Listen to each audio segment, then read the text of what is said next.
Excellencies, ambassadors and high commissioners, fellow Rwandans, friends of Rwanda, distinguished ladies and gentlemen. Good evening, everyone, and thank you for joining us. Your presence here today is a sign of support that we do appreciate. Today, we actually celebrate two events, including the Independence Day of July 1st, as well as the Liberation Day of July 4th, that marks the day that the genocide against the Tutsi was stopped by men and women of the Rwandan Patriotic Front. So today, we celebrate 20 years of liberation, or simply Kwibohora 20. Un jour comme celui-ci, nous nous souvenons d'une longue période de division, de discrimination, d'exclusion, d'inégalité, d'exil, et nous nous réjouissons d'une libération qui a restauré la paix et la sécurité, qui a redonné à chacun la joie d'avoir un pays et l'espoir d'un avenir meilleur. Alors, avant de commencer la célébration proprement dite, je vous invite d'écouter l'hymne national du Canada et celui du Rwanda. Merci.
Thank you.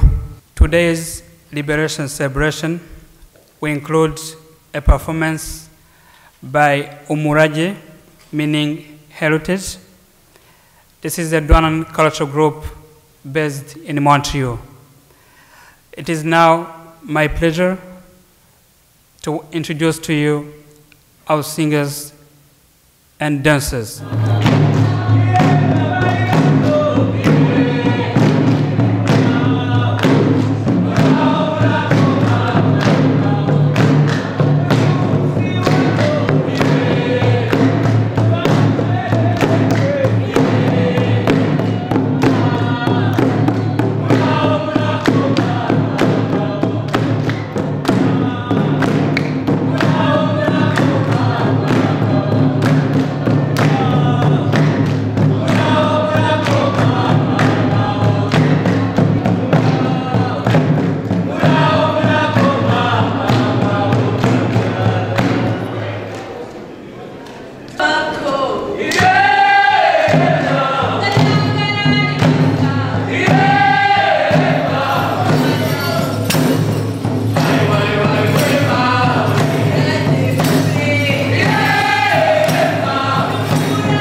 At this moment, I would like to invite the Chargé d'Affaires of the High Commission of the Republic of Rwanda, Mrs. Shakila Omutoni, to come forward and address us. Thank you.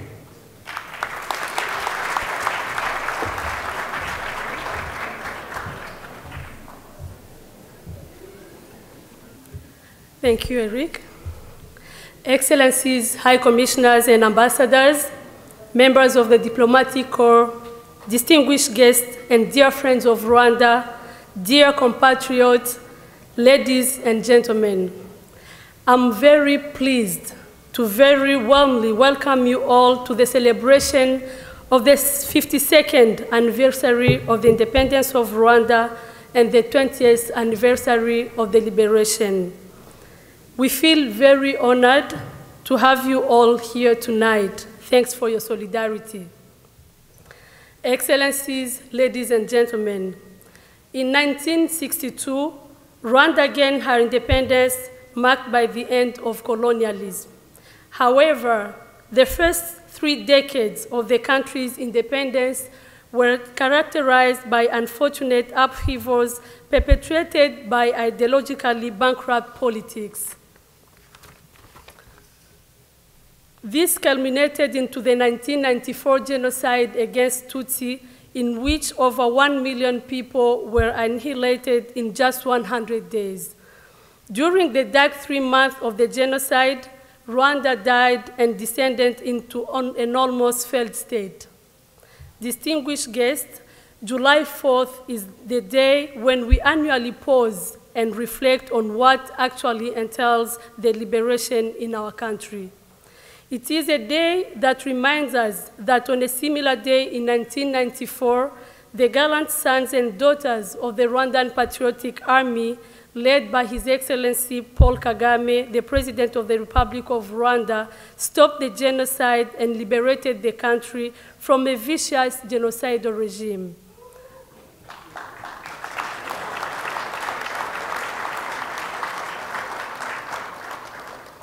Today, under the theme, Together We Prosper, we celebrate 20 years since that precious liberation that freed our country and our people. This is a time to pay tribute to those who fought in struggle for freedom and dignity, and most importantly, to the heroes who sacrificed and many who paid the ultimate price to save the country and its people.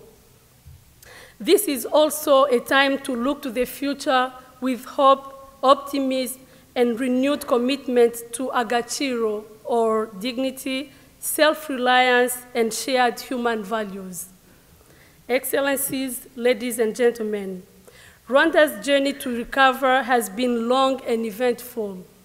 The country had a very turbulent and tragic history.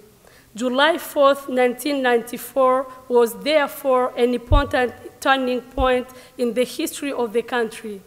Today, we celebrate 20 years of the rebirth of a new Rwanda. Over the last 2 decades, our country has indeed moved on economically, socially, and politically. Today, Rwanda is a flourishing country. It is a nation of hope, promise, dignity. It is one of the world's fastest growing economies, averaging 8% growth per year over the past decade. Rwanda today is the 3rd best place to start a business in Africa, behind Mauritius and South Africa.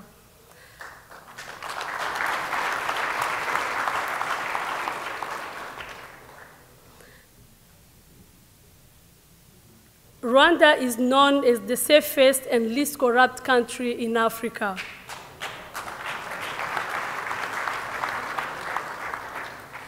The country is on track to achieve most of the Millennium Development Goals and its vision of becoming a middle-income country, reducing poverty, and becoming a knowledge-based economy by the year 2020.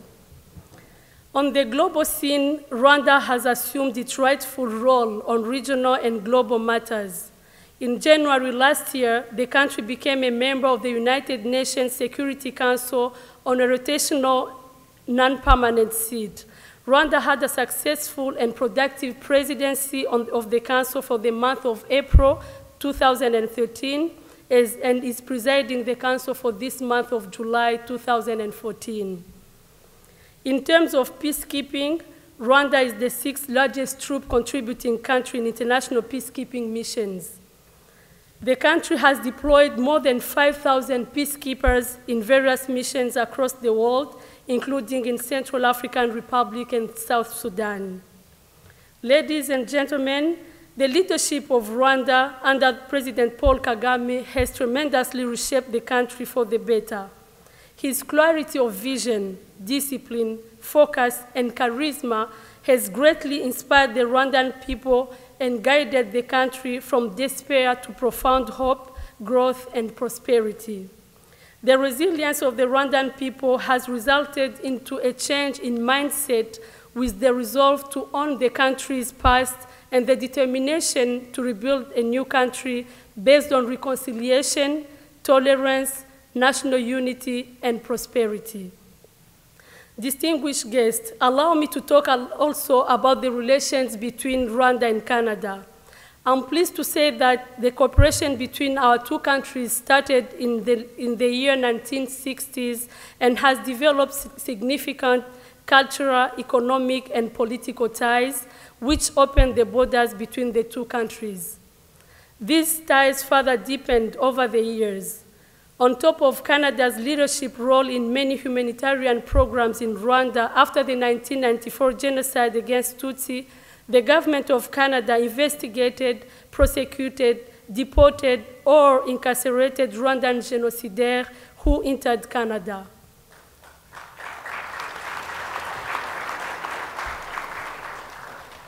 Today, we are at the early stages of discussing the Foreign Investment Protection Agreement between our two countries. We are also cooperating in other areas such as education. It is my belief that there is a lot more our countries can do together in various fields of common interest. A lot, therefore, needs to be done to strengthen our relations. Excellences, Mesdames et Messieurs, le Rwanda a réalisé des progrès remarquables dans les 20 années qui viennent de s'écouler après le génocide contre les Tutsis. Pour n'en citer que certains, le Rwanda continue la promotion de l'égalité des genres. Aujourd'hui, les femmes occupent 64% des sièges au Parlement.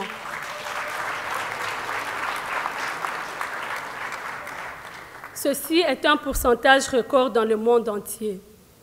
Avec 61% de la population de moins de 24 ans, le Rwanda a fait de l'éducation sa priorité et 17% du budget national est alloué à l'éducation. L'éducation primaire et secondaire est obligatoire pour toutes les filles et tous les garçons du Rwanda. En matière de santé, 90,6% des Rwandais ont accès au programme national de santé, aussi appelé mutuelle de santé. Ceci a permis une réduction remarquable du taux de mortalité lié aux maladies telles que la malaria. Pour ce qui est de l'économie, le Rwanda a pu réaliser des progrès énormes avec un taux moyen du PIB de 8% pour les 10 dernières années. Le chemin du développement continue bien évidemment et la résilience du peuple rwandais, couplée avec une bonne gouvernance sous l'égide de son Excellence Paul Kagame, il n'y a aucun doute que le Rwanda réalisera sa vision 2020.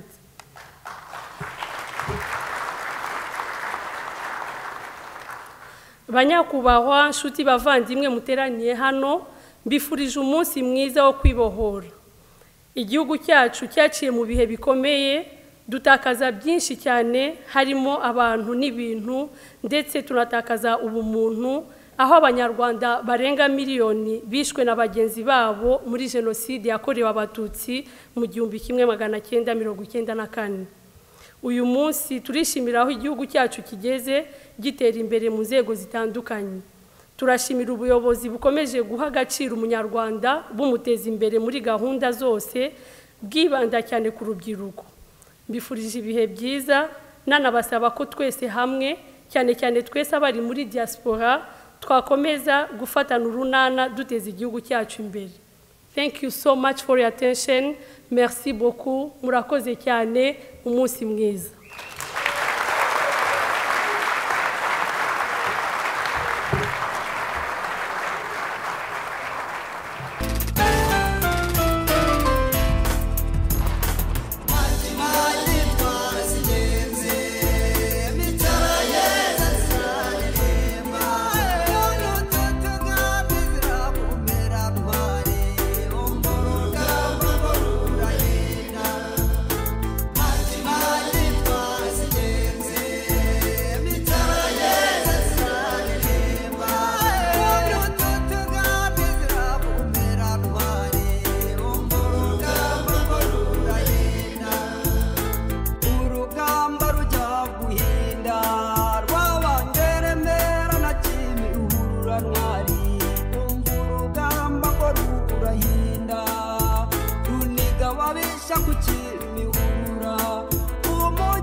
La libération du Rwanda par l'OFPR,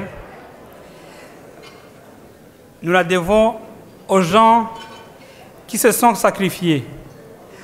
Parmi eux, de jeunes lycéens. Nous avons ici un écrivain, poète et dramaturge rwandais qui a enseigné à ces jeunes. Il a écrit un poème intitulé « Il a fallu » à la mémoire de ces jeunes gens. J'invite Lulangwa Jean-Marie Vianney à venir déclamer ce poème. Merci beaucoup. Merci beaucoup. Comme il vient de vous le dire, donc ces jeunes gens qui sont partis au front, ils avaient 15 ans, ils avaient 16 ans, ils avaient 17 ans, ils avaient 20 ans. Ils sont morts pour la patrie. Ils sont morts pour que nous ayons la dignité, la liberté, la prospérité. La plupart, c'était mes élèves. Et j'ai écrit un poème que je veux leur dédier. Il s'appelle « Il a fallu ». Je dédie ce poème à mes anciens élèves et à tous mes amis qui ont partagé mes rêves et qui sont tombés au champ d'honneur en libérant leur patrie des serres de la tyrannie. Ils avaient du cœur. Je le dédie aussi à tous ces héros, connus ou inconnus, méconnus ou reconnus, qui ont de tout temps rêvé pour leur pays de lendemain chantant. Il a fallu que tu manges d'amers fruits sauvages pour que le monde comprenne pourquoi, avec tant d'orage, tu as brisé tes chaînes. Il a fallu que tu t'exposes, sans la moindre panique, aux fauves et aux serpents, pour que ces gens cyniques qui riaient à tes dépens comprennent que la patrie prime toutes les choses qui comptent dans la vie. Il a fallu supporter le froid et la pluie, pour que dans ton pays puisse bien se lever le soleil de la liberté et de la prospérité. Il a fallu que tu tombes sous les balles de l'ennemi pour qu'à son tour tombe l'ennemi de ton pays. Je ne t'oublierai jamais, combattant de la liberté, toi que tant j'aimais et que j'aimerai toujours. Tu as tout sacrifié pour l'amour de ta patrie. Et je prie tous les jours pour que la patrie pour laquelle tu es tombé soit un havre de paix et de fraternité. Je vous remercie beaucoup.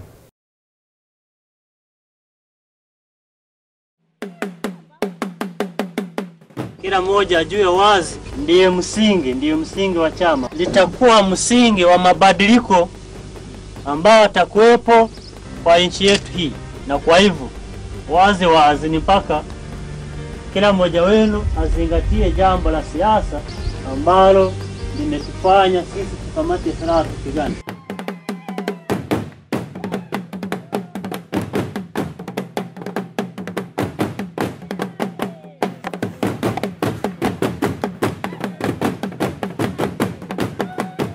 ubutegetsi bubi bwaratuboshye buratuboha bugenda budushoreye butugeza mu mahanga twasaga n'ababoshye ntabwo twari abantu. I was born in a refugee camp.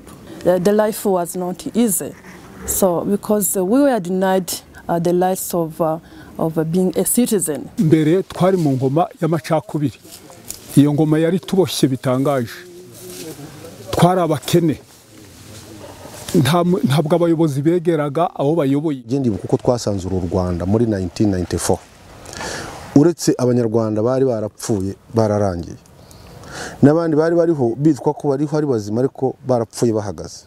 Iki gihugu nakubwira ko cyari ubusa, ntabwo cyari kikiri igihugu.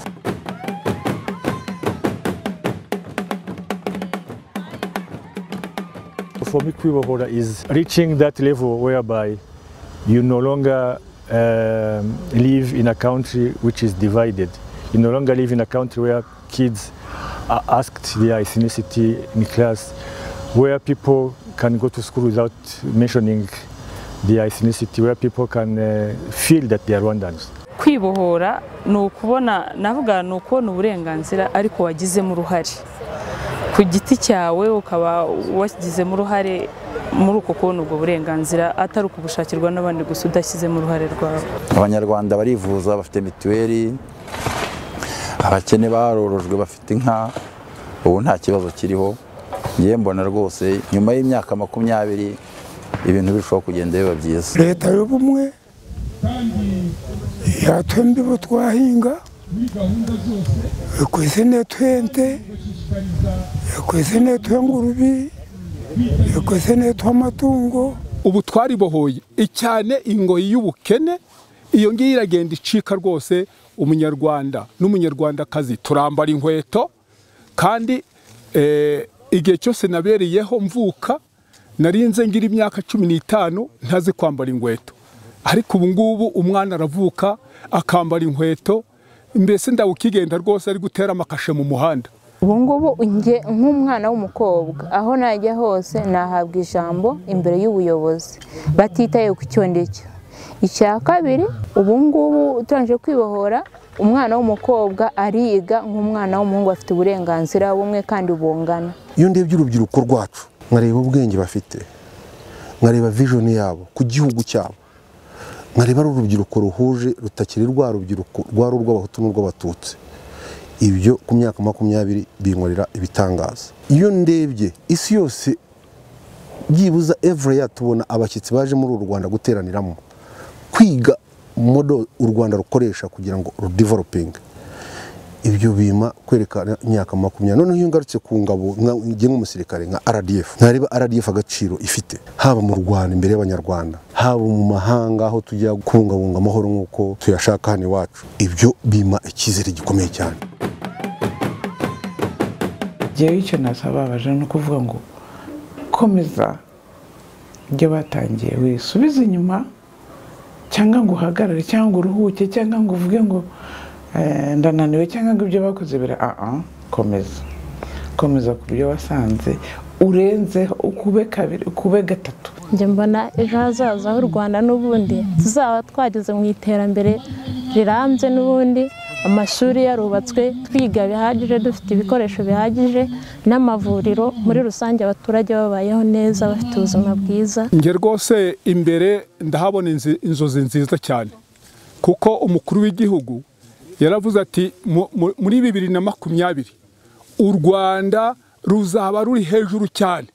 Ibyo nanjye ndabyemeza ko mbereye aho tugeze ubu, ngabona nkareba mu myaka 20 ndahabona ibyiza bitangaje cyane, ko tuyobowe n'umugabo witwa ngo imvugo niyo ngiro, Perezida wa Repubulika Kagame Paul. Ejo hacyo hazaza uzasanga nuva mu gihugu ugeze hanze uzakirwa neza bitewe n'ibyiza byose biranga igihugu, umutekano uhari. Ari imbere tende bibasa kuba imyaka yanjye wiriyo.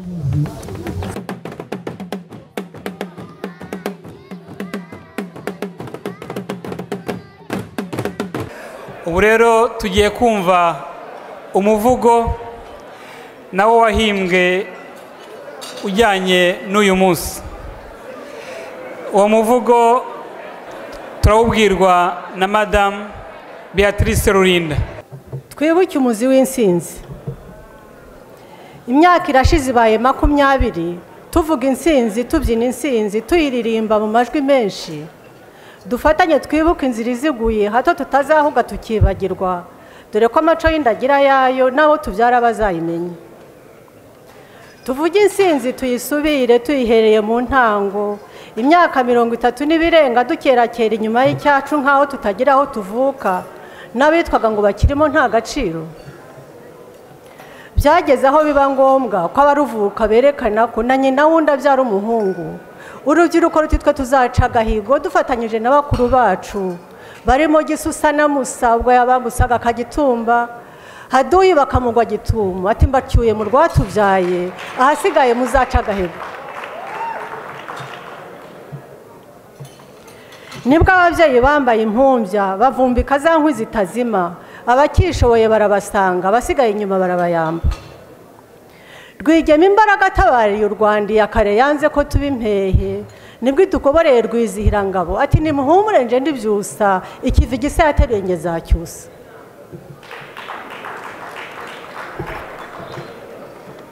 Mu nzira igoranye y'urugano n'ibirunga imwe twibutse y'umusaraba yaherekanye ubutwari budasanzwe hagaragaza n'ubuhanga bibera abana isomo rikomeye. Bukeye tubumva Butaro na Kidaho igihe umwanzi akitokora ngo ashishoza arebe neza yumva ngo bageze Ntoma Mushekeri Kabare Gasinga na Nyarupfumberi agishakisha uko atuma i Kigali ngo babwire uko byifashe yumva ngo bageze Ryabega Marongero Karangazi Kizirakombe na Misenyi. Ubwo Kinane kibyumvise gitakambira mu Butu na Mitera ati nyezi inkotanyi zanteye nimumfashe tuzitangatange maze tuzibaze aho zajyaga. Nibwo bambaritse baraza bahurira na Bigabiro abahungu bababonye bati mutuvire mu nzira kano kanya izamarere nta udukoma imbere twe turihuta inzira n'indende izamo Butu zibonye zishya ubwoba zifata utwangushye zirataha zigenda zihungura amatwi yombi zitito twarwanye na benshi isomo muzaribaze Mahere n'ingabo ze yareyoboraga.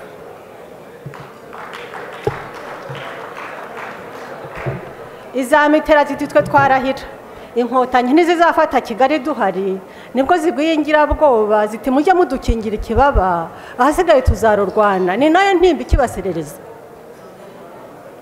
Abakamandasi babyumvise barimo Bagire na Bugabo barimo Dodo na Gashayija barimo Gashumba na Gumisiriza barimo Kabarebe na Kaka barimo Kayonga barimo Ibingira na Muhire barimo Murokore na Nduguteye barimo Nyamvumba na Rwigamba